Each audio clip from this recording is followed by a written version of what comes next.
Greetings and salutations, everyone. I hope everyone is doing well today. Today I have a treat that I've been wanting to do for a while. A good friend of the channel, TJ Neely, who wrote the Revelations, the Human Hominid Connection, amazing book, is here tonight to share some of his encounters and research with us. Before we get into today's upload, a couple links. As you know, I rely on my Patreon, my PayPal, and my merch to help this channel to continue to grow and go. All those links are in the description below. I also have a second channel for creepypasta, fanfiction, and scary voice acting. Stories that, well, they really don't fit on this channel. Now, if that's anything that you're into, follow that link and give those stories a listen. You may just like what you hear. Now I've taken enough of your time, guys. Let's get on with TJ, shall we? Alright everybody, tonight I'm going to do something different, but something that I've wanted to do for a little while now, since I first got the book in the mail, and then I actually gave you guys a chapter and discussed it a little bit. Tonight I have the author of Revelations, the Human Hominid Connection. I have TJ Neely with me. TJ, how are you? I'm doing great, Jeffrey. Thank you. Thank you for coming. I really appreciate it. This book is, it's mind-blowing, guys. The way TJ wrote it, it's a very smooth, easy read, but it's packed with information and his research. I mean, right now, TJ is a true researcher. This guy has spent hours, months and hours and years researching this. So I'm going to give the floor to TJ a little bit. And then we're just going to, like I said, we're doing something completely different. We're kind of going to do this in a podcast way. So, TJ, can you give us a little bit of info on your book, where you came about wanting to write this, and everything else like that? Yeah, I'd be glad to. Thanks, Jeff. But first, before we get started, I don't want to steal any thunder from the book, so I'll kind of give you a Reader's Digest on some of the stories in here. But I want to thank you, Jeffrey, for providing the platform through your channel for all of us out here that have had these encounters and experiences, because it serves as an awesome venue for us to share these experiences, to get them off our chest, to helps us decompress. It's very therapeutic, and in turn it gets this information out to the people, and they need to know. The world needs to know that these things exist. And it all turned around and changed my life back in 1984 when I was in my junior year in college up in Central Washington State. And we were spending a lot of time out in the woods doing a lot of your basic training and techniques and stuff, patrolling and land navigation and stuff like that. And up to that point in time, just like so many of you, I was aware of the Patterson Gimlin story and the famous video that came out of California, and I've seen the Boggy Creek monster movie, and then I read a couple newspaper clippings and things about, hairy man spotted over here and something crazy wild animal over there. So I was neither a skeptic nor a believer, but I always entertained the thought that, wow, it'd be kind of cool if something like this did exist. So we're off on this field training exercise as cadets. I went to school at Central Washington State, so our training area was up in the Wenatchee Forest, and that is on the east side of the Cascade mountain range that runs north and south. And so we're up there like about 3-4 day event, and one night sitting there tending to the fire because we have to, protect against forest fires and stuff like that. And everybody else is in their sleeping bags snoring away. And it's about 3 o'clock in the morning, and I'm supposed to be relieved so I can go to sleep. And the next guy comes on board and stokes the fire and keeps it going. And that was mostly because a lot of wildlife would walk through. I think the class before us, we had a herd of elk walk through, and one of them leaned down and licked the salt off of one of the cadets' faces and freaked him out. And he jumped up and took off running through the woods until he probably ran into a tree, knocked himself out. And then, of course, the question is well, how does somebody run in a sleeping bag? And I tell you what, you get 1 foot through the zipper, and you can do it. You can run as far as you want. But anyway, so I'm sitting there, already accepted the fact that I'm going to be here until sunup. So I'm just stoking the fire, keeping it going. And over my right shoulder, this ruckus. It's like a herd of something is coming through the woods. And it's like, oh, okay, it's probably just a herd of elk. Let me throw some more wood on the fire here and all. And then it just went dead still. I mean, absolutely quiet, like something's there, but it's not. And so I'm like looking around, trying to see what's going on. And just as I start to think that, oh, well, it's probably moved off, it realized we were there in its path and it moved off, I notice out of the corner of the side of my eye, this huge thing standing upright on 2 legs next to a pine tree, no further than 30 feet away. And all I'm detecting is what the glow of the fire is providing. And my hair stood on end. The fear factor, you can't even begin to describe that correctly, because when you realize that you're looking at something that you're told does not exist, it totally blows your mind, and you have to process this and try to deal with this, up close and personal. And here I'm the only one awake that's witnessing this thing. And it moved into position absolutely without any sound whatsoever. And what I was looking at was an 800-pound, 9.5-foot Sasquatch. And black skin, covered in black hair, and it's standing there looking at me, or looking down at me, because I'm sitting like Indian style in front of the fire. And what was amazing is it was counting us. I could see the glint, the amber glint of the fire in its big black eyes, and its eyes were moving all over the scene, and it was counting us, and it was checking me out, and it realized that I was the only one awake, and that I knew it was there. And I still get the willies telling this story even today, and this happened back in 1984.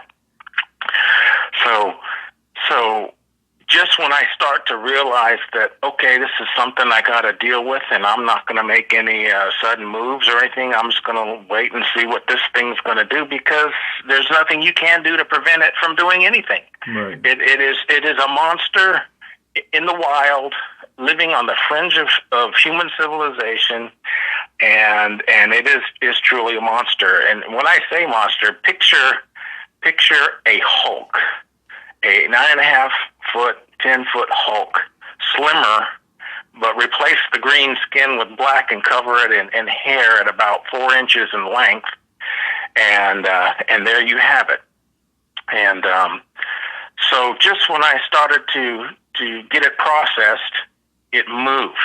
It moves counterclockwise, and it's using the big pine trees to mask itself. And I didn't hear one sound. I didn't hear one footfall. It did not growl at me.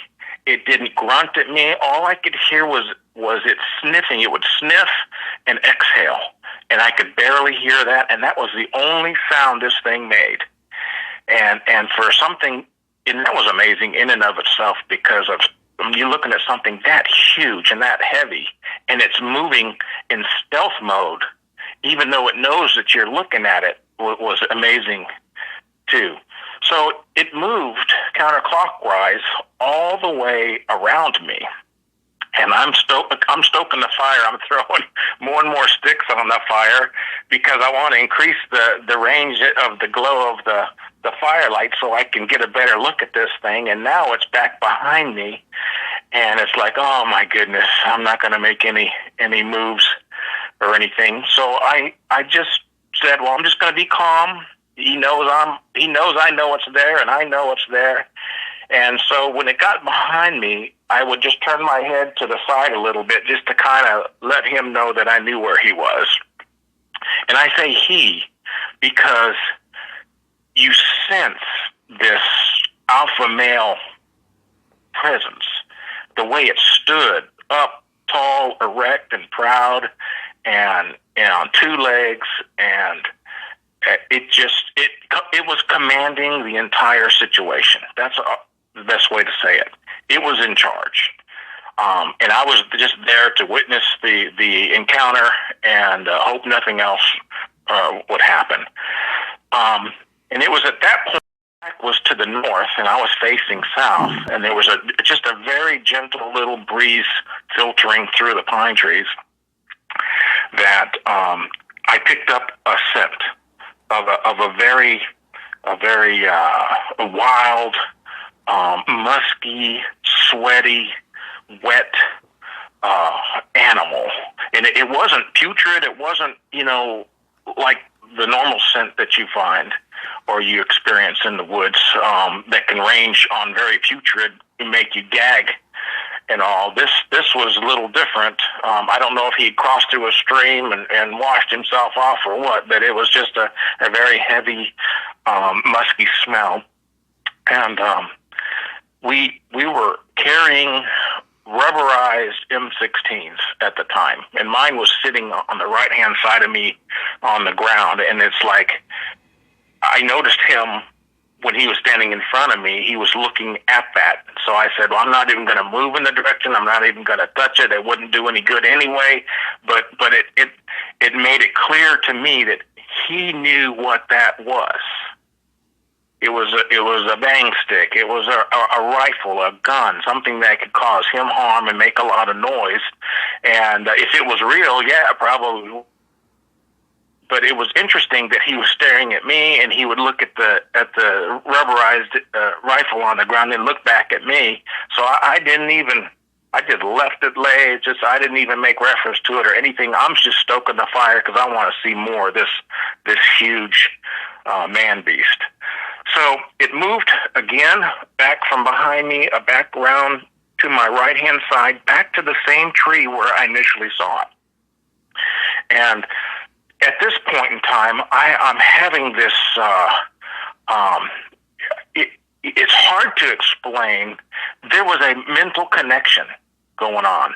It was reassuring me that we just happened to be in its way. It was on its way down into the valley, and we just happened to be in its way, and we were in no harm, and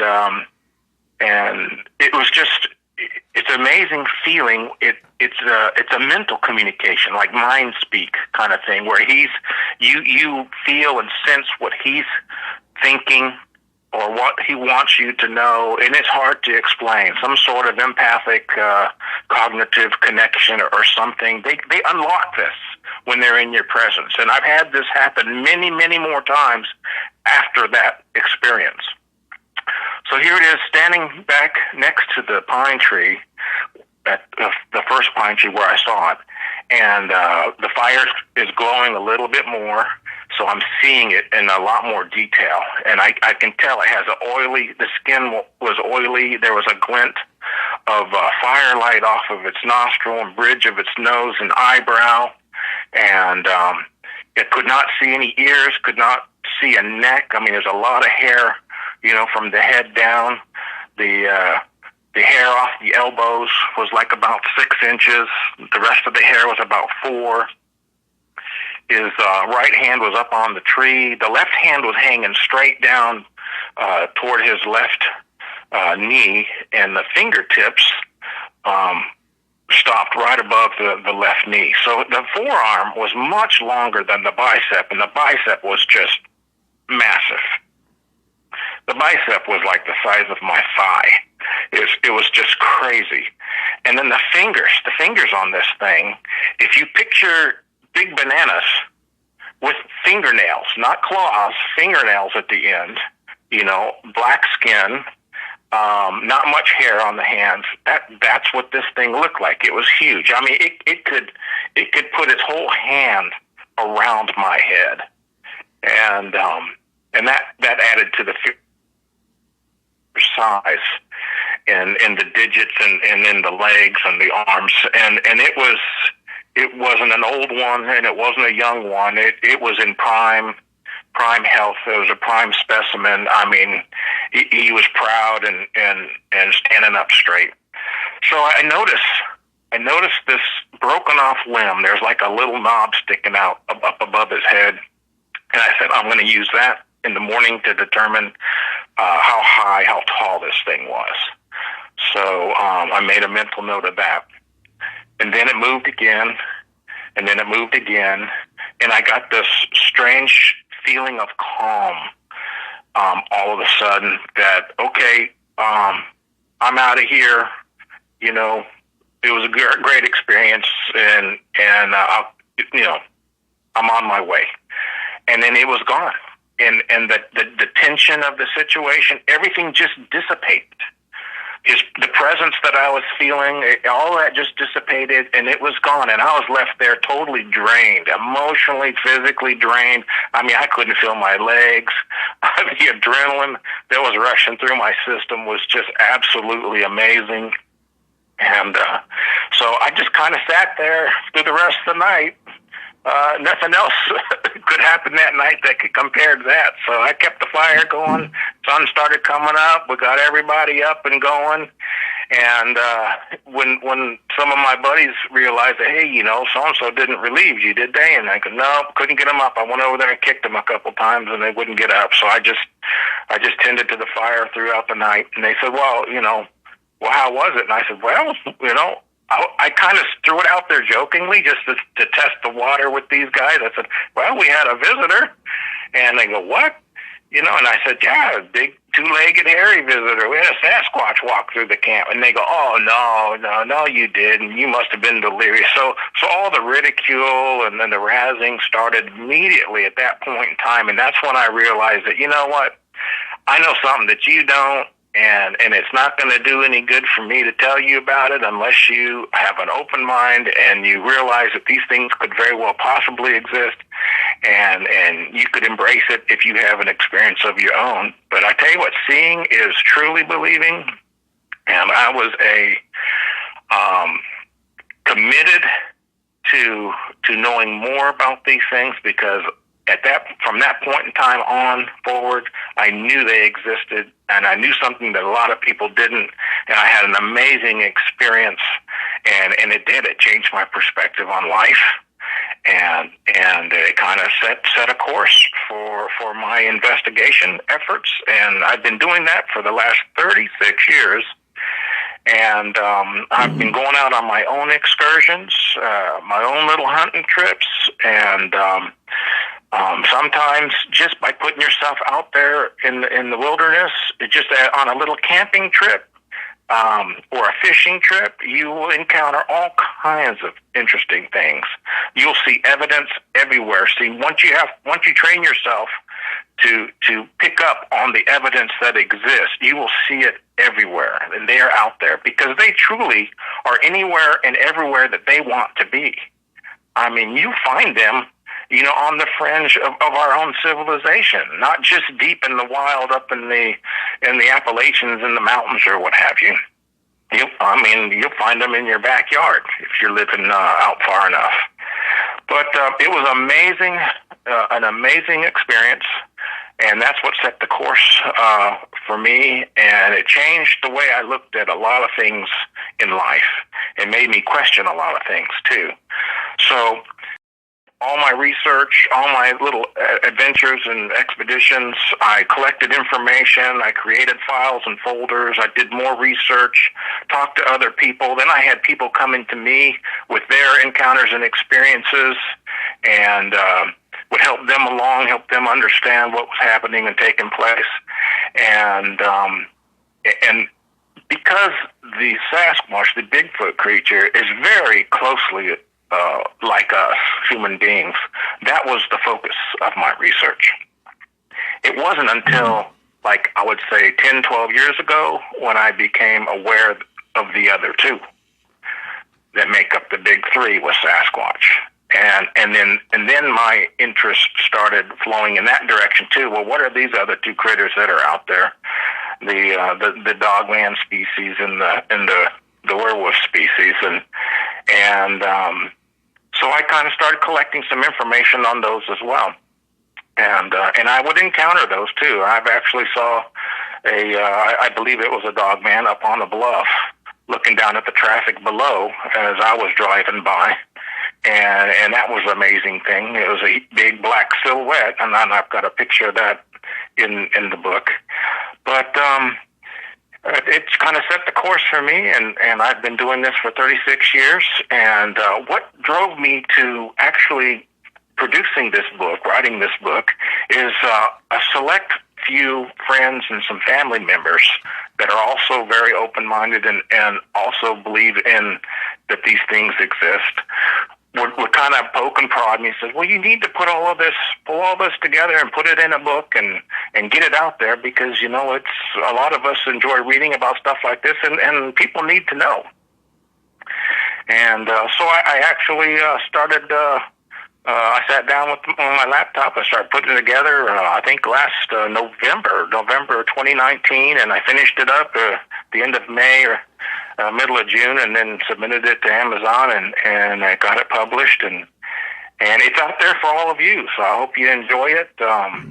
I had a lot of fun writing it. I call it my COVID project because I had a little extra time on my hands working from home, and it was a very fun project, and I had to cut it off at 180 pages because there's just so much material out there, and so much material that I had in my own files. I mean, Jeff and I had a long chat just before me talking about this book, and we were sharing experiences from our childhood, you know, that kind of make you go, you scratch your head.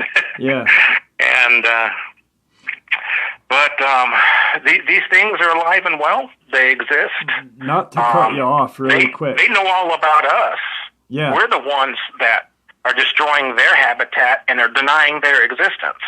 TJ, you know? To stay on that right where you were saying they know about us, I wanted to kind of touch basis on two things that you... Now, when he said there's a picture of this Dogman in the book, this book is full of information and pictures, and he just stated that they know about us. One of my favorite pics in this book, and it's an amazing picture, is in Chapter 5, the W2R project, and it's the rock stacking. Can you share about what you told me about the Sasquatch and how they teach their kids or their young ones about us? Yeah, they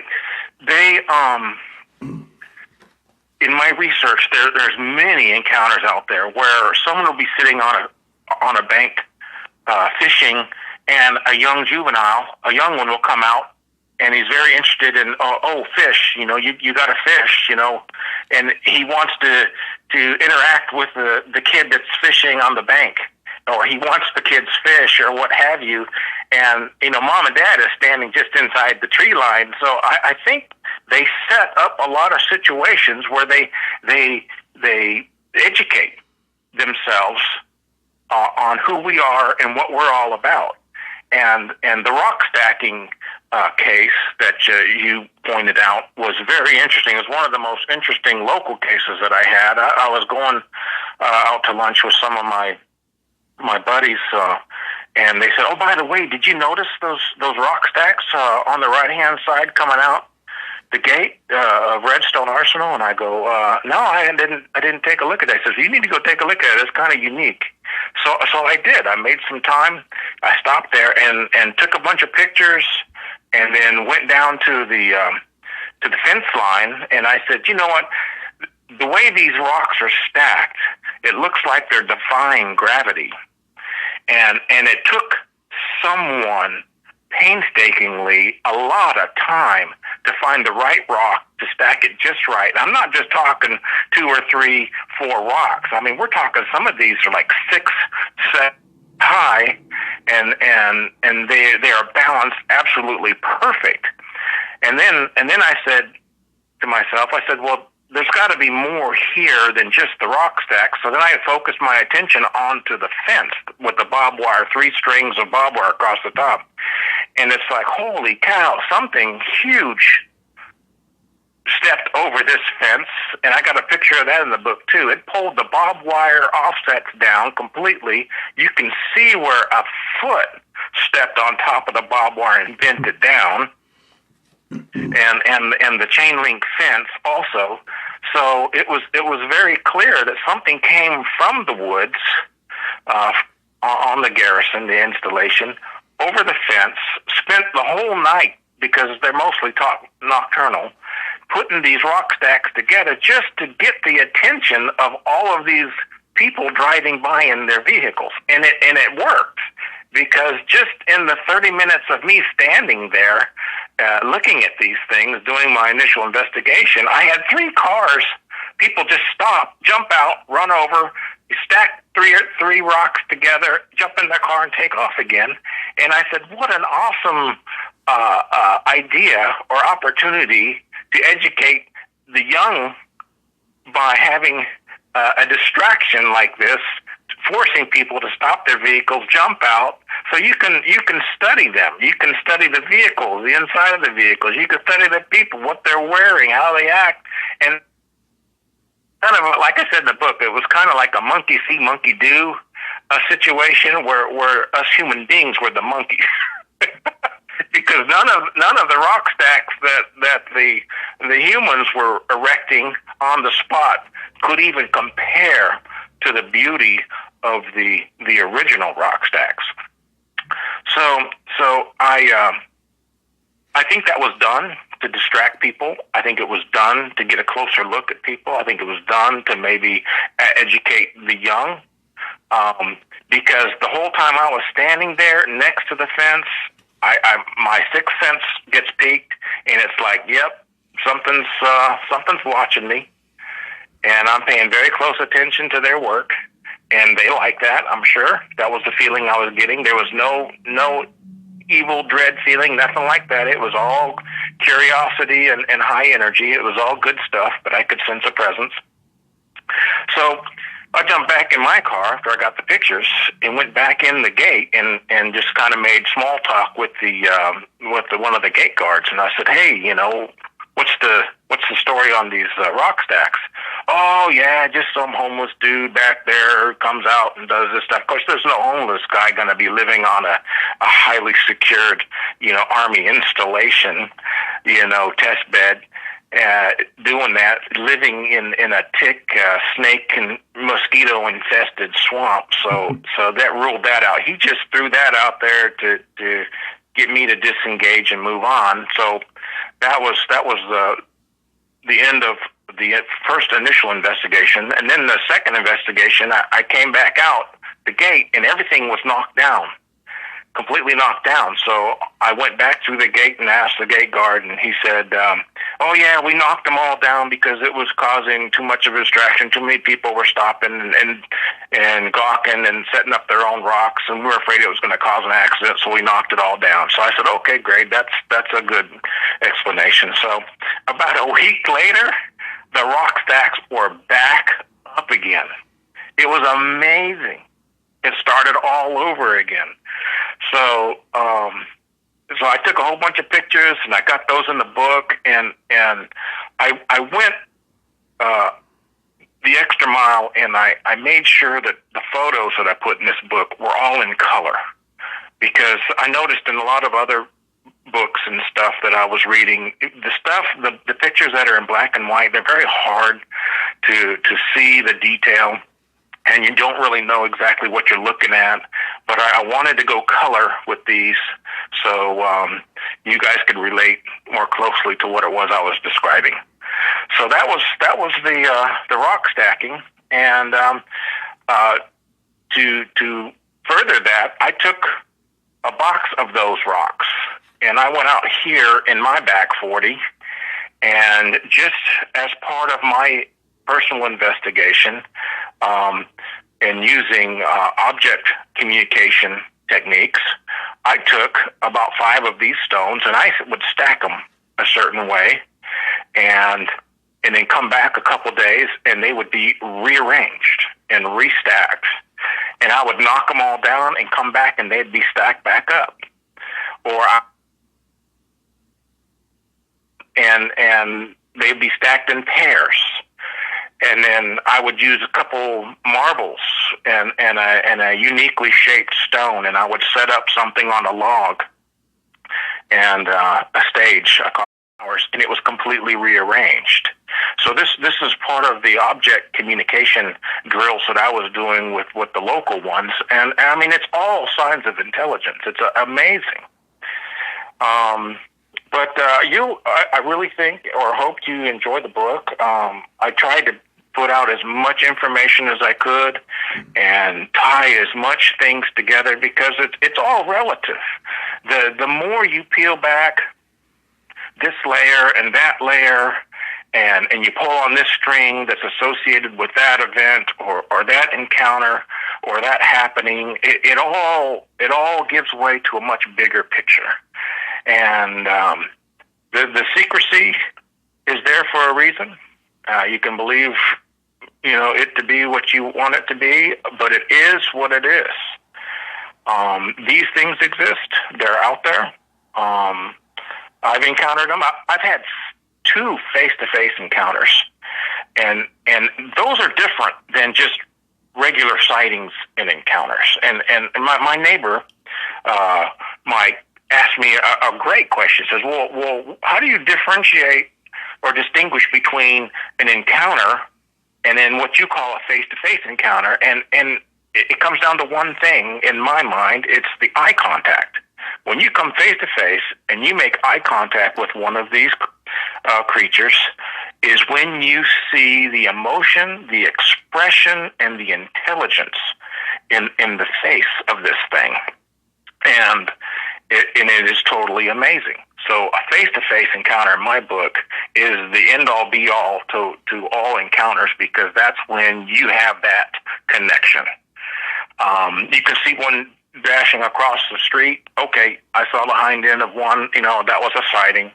Or an encounter where, you're out there and you smell him and he's leaving you gifts and you're leaving him gifts, and they, you have a nice routine set up and all that stuff. Or you're sitting on your patio, drinking a cold beer, and he's whooping at you from inside the tree line. Or I taught myself how to play the Native American flute, which is a beautiful instrument. And on nights where there's a full moon and the weather's good, I'll go stand out there by the tree line, and I just play for about an hour. And I walk up down the tree line, and I actually had a juvenile Bigfoot squatting down no further than 10 feet from me, enjoying the music. And I could tell I could sense it was there. I could see it was there. There was no fear whatsoever. It was purely enjoying the music, but I could not clearly see it, because the only light I had was the light of the full moon filtering down through the forest, through the trees, down on it. I could see a head, I could see the shoulders, and I knew it was sitting there enjoying what it was that I was doing. And it was amazing. It's amazing. But there again, that's an encounter, that's a sighting, but it's not a face-to-face. Face-to-face is when it's eye contact, and you make that connection, and you experience the emotion and the expression and the intelligence. And So that's all I can say about that. Did you have any other questions, Jeffrey? You get a whole new line of respect for that creature when you see their eyes.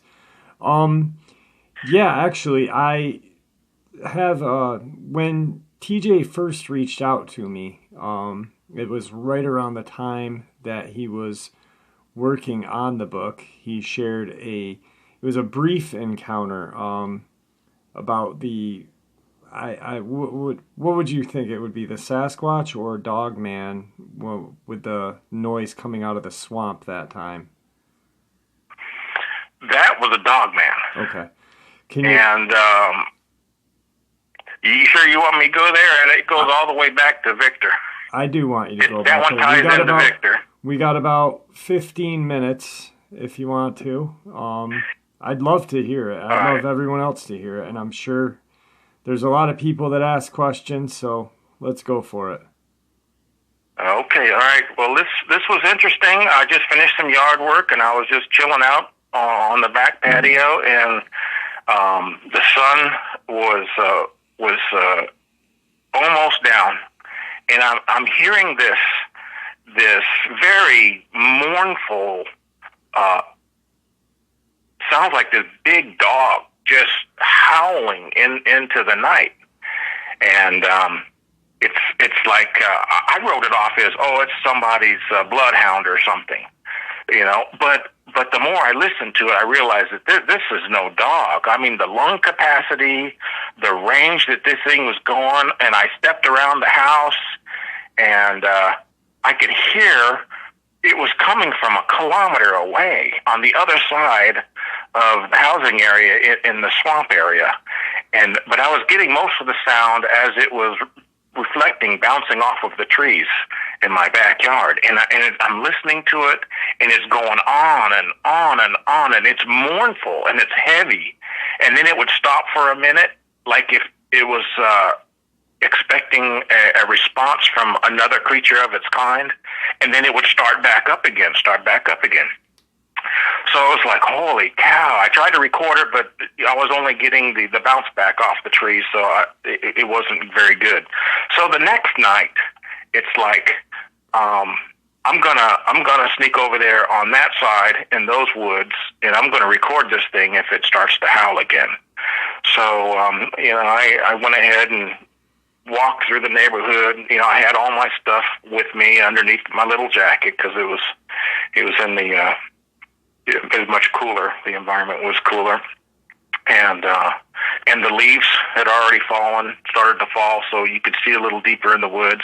But it was going to be nighttime. I knew I was going to be in the woods at night, so I had my thermal monocular with me, so I could see what was moving around. And of course, I had some protection with me at the time. I always carry a 44 Magnum strapped on a holster in my chest, and then I put a little jacket over top. So I slipped into the woods to the north and found a nice spot on the edge of the swamp and sat down there, and I had my recorder ready, and if the thing was going to start howling again, I was going to catch it and record it. And so right about 9, I think it was around 9 o'clock, 9:30 at night, all hell breaks loose. I mean, I'm seeing movement, I'm hearing movement, because sound travels over water much further and clearer than it does, you know, through thick woods and stuff like that. So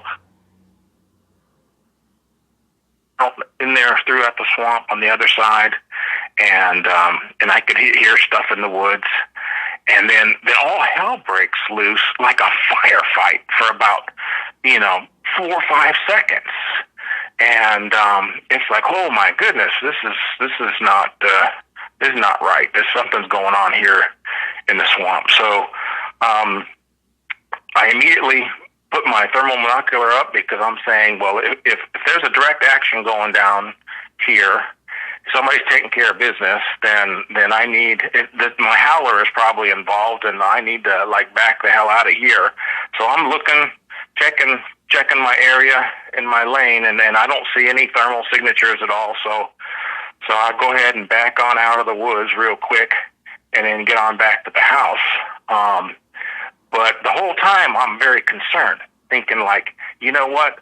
From my military experience, that's like a meeting engagement. It's like you're moving through the jungle. You encounter the enemy. They weren't where you expected them to be, but you unloaded on them until the threat was put down. You know, it was a firefight for about 10 seconds, and then everything goes dead quiet. And then so that's what it reminded me of. But I had this sixth sense going on, like something else was in the swamp, and somebody else was there doing taking care of some business the next day. So as I'm driving to work the next day, in come these two big cargo helicopters. You got a Chinook, U.S. Army Chinook, and then an Mi-8 Russian helicopter comes right on in, and they're flying in formation, and they land at the little forward operating base area on Redstone Arsenal. When that's not completely unusual, because we have a lot of Army aviation assets supporting, flight tests and stuff like that's going on. But normally these helicopters aren't involved in any of that. So I'm just thinking, I said, that's peculiar. So when sometimes, certain things add up that paint a completely different picture. You might just write up, the howler, yeah, fine, whatever, somebody's dog howling. But no, it was unique and distinct.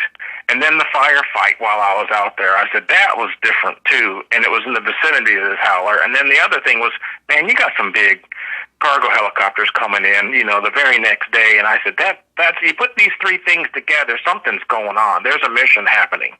And I said to myself, well, it could be, my howler, somebody saw it, or it got in somebody's backyard and scared somebody, and a phone call was made, and somebody else got involved, and that was the end of that. So it wasn't until much later, matter of fact, when I discovered your channels earlier this year, Jeff, and Victor, a.k.a. William, was on sharing his information with us, which I thought was a great sequence of events, that I realized through some of the questions that I presented to him that his team did get called in, and they did remove 3 Dogman from that swamp that night. And the details are in the book, guys. I don't want to steal a whole bunch of thunder, but it was very interesting and very eye-opening, and confirmed a lot of things, and for me specifically. Yeah. And and I mentioned Victor in there too. I think on a couple uploads you had my questions that I submitted to you, Jeff, that he answered, and it helps paint a much bigger picture. Yeah. And I think the world needs to know that these things are alive and well, and we have to deal with them. Definitely. Really quick, we're all coming up on time. I just want to kind of touch bases on something. TJ is not your average run-of-the-mill person. He has spent the majority of his adult life in the military. And, how many years were you? Did you retire from the military? Yeah, I retired 20 years. Eight of those years were in special operations. So TJ isn't the aluminum foil hat wearing guy. He's a legit person, and to have Victor verify and TJ verify Victor was amazing for me. This book is truly amazing. I can't say enough about it, and I hope that you guys, I will put a link to the book. It's on Amazon in the description below. Also, TJ and I were talking, like he said earlier, for a good 45-50 minutes prior to the interview. He's going to help me with my book, and I'm looking forward to getting as much advice as I can because that's how good this book is, and I can't say enough about it. It was an honor having you on tonight. I really appreciate it. And I hope that, I can have you on again just to shoot the breeze, or you can talk more about your research. Thank you for coming on. You bet. Anytime that I can support your channel and your effort, because I believe in its purpose, and I really think it's doing a lot of people a lot of good. There's no need, folks, to keep all of this inside to yourself. These things exist, and we just have to deal with them. And I lay all that out, how to approach these situations appropriately, and it's wonderful. I mean, I've been in the presence of many Bigfoot, and they didn't mean me any harm whatsoever. They were more curious than anything else. And a lot of them have great sense of humor too. But it's the more the violent natured ones, the other ones that you want to be careful of. You'll come in contact with some of them in the wild, and they mean you no harm. They're curious, like the Dogman has a sinister side to them, and they want to scare you, and they get a lot of entertainment factor out of that. But there are also those that will tear you limb from limb and eat you. So we definitely want to get the word out there. I tell you what, anybody who has any experience, any kind of story, encounter, if you've been out there studying these things on your own like I have been, it's time for you to put together your own book or share your stories with Jeff, and let's get the information out there, because it is a database. One of your subscribers mentioned it being a database. It is. It's a huge database, and we can all learn from that and take it forward. And it's all about keeping the public safe and secure. I mean, there's no reason why we need to stay indoors. Let's go out and enjoy the nature and our parks and all that, and go on hikes and hunting and fishing trips and stuff. Just be very aware of what else is out there, and what you can do to make it a safer experience for yourself and your family. Absolutely. TJ, we're out of time. Thank you for coming on, and my pleasure. It's been a pleasure for me to have you on, truly. Thank you so much, and have a great night. Hey, you too. Take care. Guys, that was an amazing conversation. I really enjoyed speaking with TJ. We had about a 2-hour conversation. The book, once again, is called Revelations, The Human Hominid Connection. Amazing book. One of the better, or if not best, books I've seen involving cryptids. Like he said, the pictures are all in color, so you can get a clear shot of everything that you're looking at. There is no questions about the pictures. Just a really good book full of information and encounters. The link will be in the description below. And tomorrow night, I will have the gentleman from Louisiana sharing his terrifying encounters. With that, guys, I want to bid you farewell.